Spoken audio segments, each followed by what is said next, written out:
The Table with Chris Bell, brought to you on AI Radio with former member of Congress and statesman Chris Bell. Hi, I'm Chris Bell, and thanks for joining me here at the table. I want to have a conversation. I also want to hear your thoughts or any questions that you might have, and you can share them by writing to chrisbellquestions@gmail.com. I want to have a conversation because we don't do a very good job of talking anymore, especially when it comes to difficult, contentious subjects like politics. I think that's why we find ourselves so divided, because we really don't know what the other side thinks anymore. I remember when I was running for Congress in 2002, and Richard Gephardt, the great congressman from Missouri, came to Houston to campaign for me. And I remember him telling me that he always liked to talk with the other side because he wasn't sure he was always right.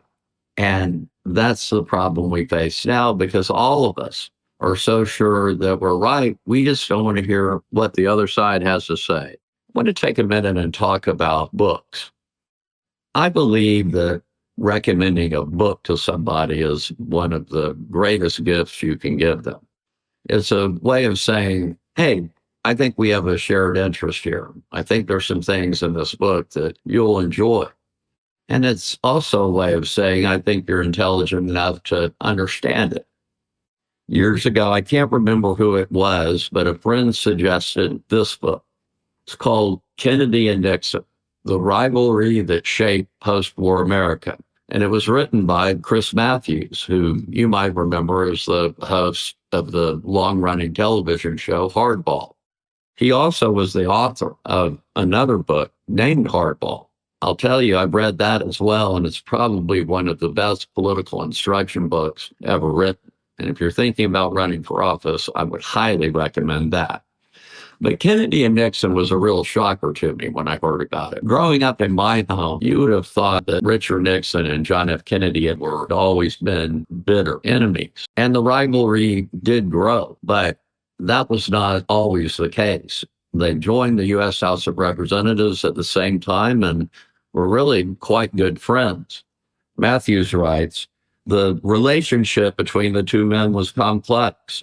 As a freshman congressman, Jack Kennedy had pointed out Nixon to friends as someone to watch. Even with the 1960 election looming, Kennedy retained a measure of respect for the Republican vice president. If the Democrats didn't nominate him, he said wistfully over dinner New Year's Eve before the 1960 election, he would vote for Nixon. His tycoon father said much the same to Nixon's face. Dick, if my boy can't make it, a congressman heard him tell the vice president, I'm for you. That's what a bond there really was, and how much respect existed between those two men. And the problem is that when you're not talking, and you're only talking among yourselves or the people that you know agree with you, it's very difficult to make progress on difficult issues. Just think about it. If you got in your car and your map system said, take a left at the next stop sign. At the next stop sign, take a left. At the next stop sign, take a left. Pretty soon you would realize that you had gone in a circle and had accomplished absolutely nothing in terms of getting to where you wanted to go. The same is true if you've been instructed to take all rights. At some point, we have to be willing to veer left or veer right, or maybe make a complete turn left or a complete turn right. And in order to do that, we have to be talking to each other. I believe this book is a great example of how politics does not always have to be so personal. Obviously, those two men, Richard Nixon and John F. Kennedy, had gone through a tremendous amount at the same time. After the tragic assassination of John F. Kennedy, Richard Nixon sent a very warm letter of condolence to Jackie Kennedy. And she responded, and I want to share some of that note that she wrote because I think it shows just how deep the bond really was. Dear Mr. Vice President, I do thank you for your thoughtful letter. You two young men, colleagues in Congress, adversaries in 1960, and now look at what has happened. Whoever thought such a hideous thing could happen in this country? I know how you feel. So long on the path, so closely missing the greatest prize. And now for you, the question comes up again. And you must commit all your and your family's hopes and efforts again.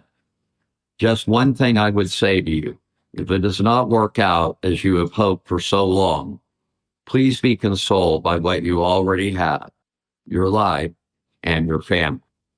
It's a great book. I would highly recommend taking a look at it and also considering while you're reading it, gosh, if those two men could find a common bond, couldn't more of us? Please do share your thoughts and questions at chrisbellquestions@gmail.com. I'll see you again soon.